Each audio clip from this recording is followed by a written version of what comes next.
దేవుడిచ్చే తరుణాలు ప్రతి దానికి లెక్కప్ప చెప్పాలంట, తలాంతులకు లెక్కప్ప చెప్పాలంట, అవకాశాలకు లెక్కప్ప చెప్పాలంట, కుటుంబానికి లెక్కప్ప చెప్పాలంట, దేవుడిచ్చిన సమయానికి లెక్కప్ప చెప్పాలంట, కాలానికి లెక్కప్ప చెప్పాలంట.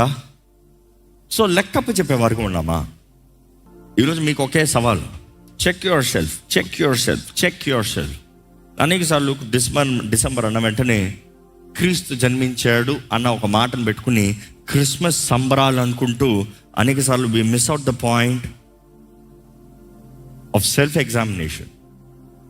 నేను ఎప్పుడు అంటాను, ఈ రెండు కో ఎగ్జిస్ట్ అవ్వాలి. ఏంటి? క్రీస్తు జననము మన జీవిత పరీక్ష.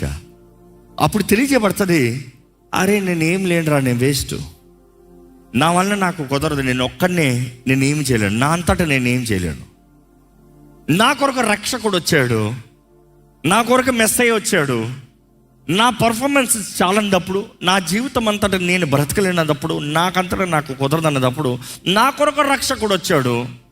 నన్ను లేవనెత్తుతానికి, నన్ను బలపరుస్తానికి, నన్ను నిత్య జీవ వారసునిగా చేస్తానికి, ఇహమందు పరమందు నా తోడు నన్ను నడిపిస్తానికి, గొప్పవానిగా, ఆయన కుమారుడిగా, కుమార్తెగా నన్ను చేస్తానికి నాకు మెస్సయ్య ఉన్నాడు.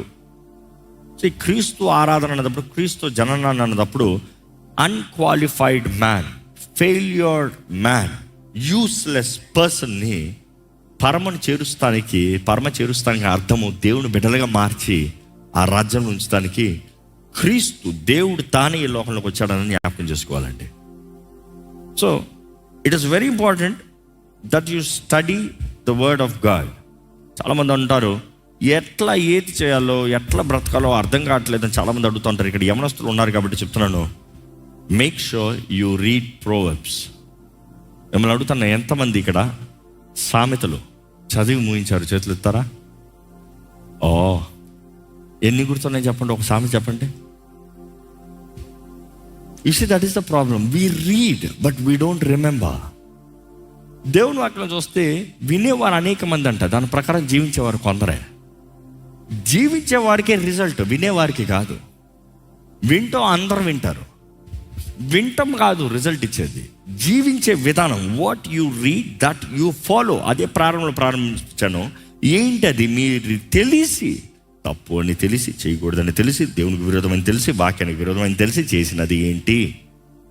ఎందుకంటే అక్కడే అపవాది దాడి చేస్తానికి చోటు, అక్కడ అపవాది మనం దోచుకుని పోతానికి చోటు. You see, make a commitment to read the word of God. దేవుని వాక్యాన్ని ప్రతి దినము చదవాలి, ధ్యానించాలి.